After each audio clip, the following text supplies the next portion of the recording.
एक राजा के पास एक हष्ट-पुष्ट और सुंदर घोड़ी थी। वह उससे बहुत प्रेम करता था और उसका विशेष ख्याल रखता था।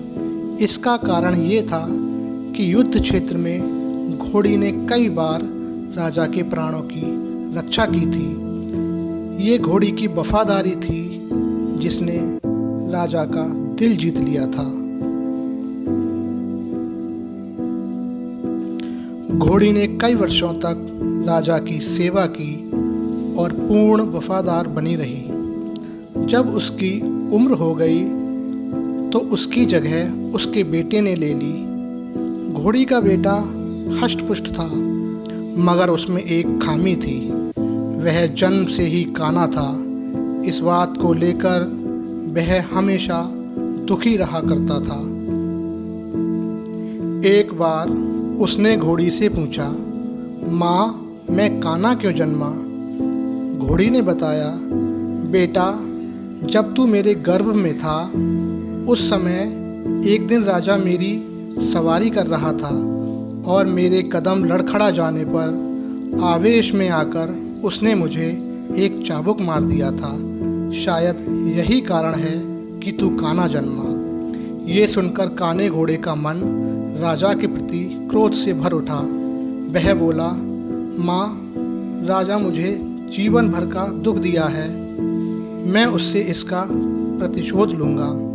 घोड़ी ने समझाया, नहीं बेटा, राजा हमारा पालक है, उसके प्रति प्रतिशोध की भावना अपने हृदय में मत ला। क्षणिक आवेग में उसे क्रोध आ गया और वह स्वयं पर नियंत्रण नहीं रख पाया। इसका अर्थ ये कतई नहीं कि वह हमसे प्रेम नहीं करता। तू प्रतिशोध लेने का विचार अपने हृदय से निकाल दे। माँ के समझाने पर भी काने घोड़े का क्रोध शांत नहीं हुआ। वह राजा के प्रतिशोध लेने का अवसर ढूंढने लगा। बहुत जल्द उसे ये अवसर मिल भी गया। राजा युद्ध के मैदान में काने घोड़े पर सवार था। उसके और उसके पड़ोसी राज्य के राजा के बीच घमासान युद्ध छिड़ा हुआ था। तलवारबाजी करते करते अचानक राजा घोड़े से नीचे गिर पड़ा। मौत उसके करीब थी। काना घोड़ा उसे वहीं उसी हाल में छोड़कर भाग सकता था, लेकिन उसने ऐसा नहीं किया।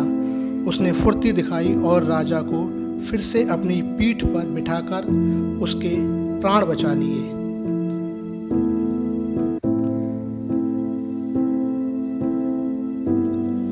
वह चकित था कि उसने ऐसा क्यों किया। जिस व्यक्ति ने उसे काना बनाया, उसने उसके प्रति वफादारी क्यों दिखाई? क्यों उससे प्रतिशोध नहीं लिया? ये प्रश्न उसने घोड़ी से पूछा तो वह मुस्कुराते हुए बोली, तू आखिर बेटा किसका है? मेरा ना। मेरी छत्र छाया में तू पला बड़ा है। जो संस्कार मैंने तुझे दिए हैं वे तेरी रग रग में बस गए हैं। उन संस्कारों के विपरीत तू जा ही नहीं सकता। वफादारी तेरे खून में है बेटा, तू वफादार ही रहेगा। दोस्तों, संस्कार का आचरण पर बड़ा गहरा प्रभाव पड़ता है। जिन संस्कारों के साए में बच्चे का पालन पोषण होता है वे उसके अवचेतन में गहरे तक समाहित हो जाते हैं। ऐसे में अपने संस्कारों के विपरीत वह जा ही नहीं सकता। संस्कारों का सबसे बड़ा आधार परिवार है, जहाँ से संस्कारों की नींव पड़ती है। हर माता पिता की जिम्मेदारी है कि वे अपने परिवार को अच्छे संस्कारों की नींव दें। अच्छे संस्कार के परिवार का व्यक्ति संस्कारी बनेगा और अपने कर्मों से समाज में सदा सम्मान पाएगा।